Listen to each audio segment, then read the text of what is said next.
Ito ang GMA Regional TV News.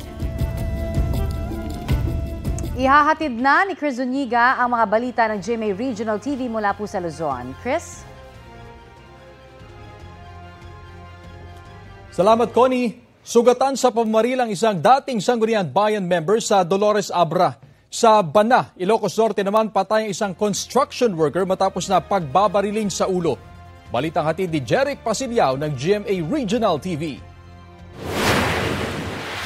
Dead on the spot ang 54 anyos na construction worker na sa Isaac Kasay alias Bigso matapos pagbabarilin kahapon sa barangay Tabtabagan, Bana, Ilocos Norte. Tadtad ng tama ng bala ng baril sa ulo ang biktima. Sa investigasyon ng pulisya, nagpunta sa lugar ang biktima sakay ng motorsiklo at habang pauwi, dito na siya pinagbabaril ng mga hindi pa nakikilalang sospek. 21 basyo ng iba't ibang kalibre ng baril ang na-recover ng SOCO sa crime scene.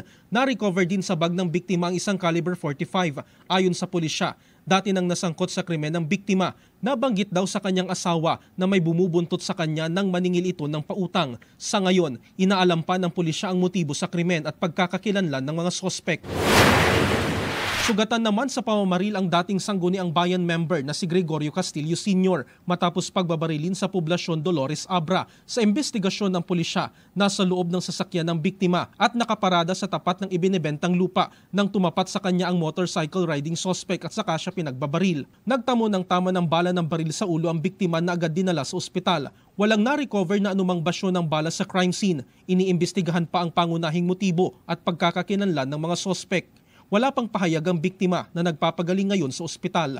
Jeric Pasilyao ng GMA Regional TV, nagbabalita para sa GMA Integrated News.